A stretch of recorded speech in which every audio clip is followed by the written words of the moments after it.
Voyez-vous le véritable point de départ qui permet de garantir la plénitude? C'est que tout soit gouverné par le dessein de Dieu et par la volonté de Dieu, et non par notre besoin ou notre désir. Nous sommes appelés pour sa gloire éternelle. Nous sommes appelés selon son dessein.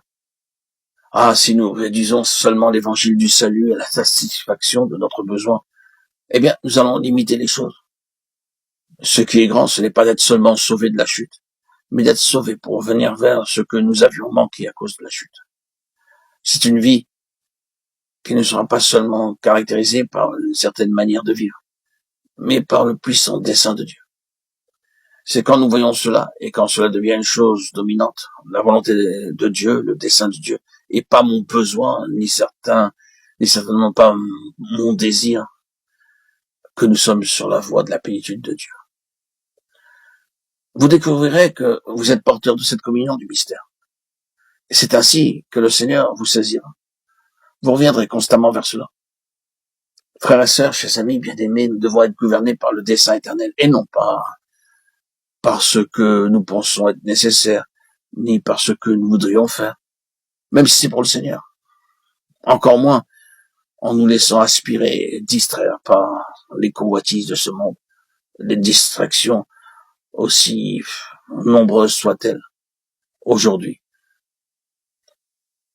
Ce mystère de l'Évangile se soustrait à toute tentative voulant l'expliquer. Mais si nous ne pouvons pas en saisir toute la profondeur, alors ouvrons nos cœurs au Seigneur. Avec une simple prière. Seigneur, il y a quelque chose de très élevé dans ta pensée.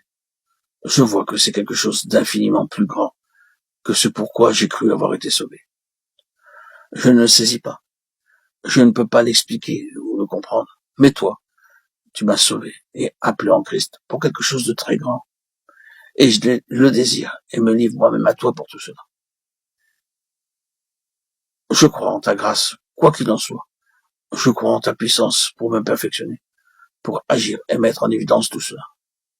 Je me donne moi-même à toi pour toute ta volonté, pour tout ton dessein, pour le plein conseil, pour tout ce que je ne peux saisir, car c'est au-delà de mes capacités, Seigneur.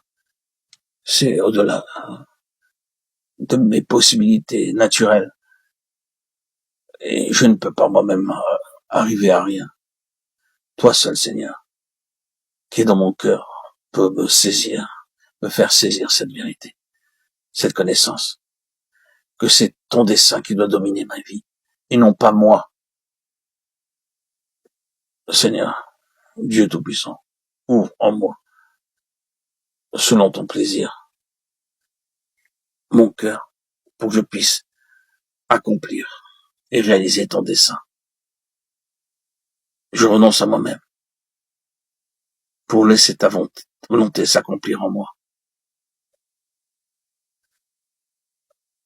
pour qu'elle puisse agir en moi et mettre en évidence ta sainte volonté, ta gloire éternelle, à laquelle tu m'as appelé.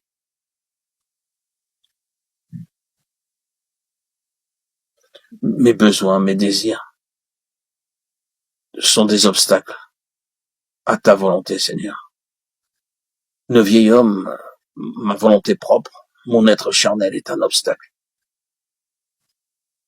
qui ne veut que ma chute, alors que moi je ne veux vivre que par ton esprit, par ton évangile du salut, qui satisfait tous mes besoins. Gloire à ton saint nom, Seigneur Jésus. Amen.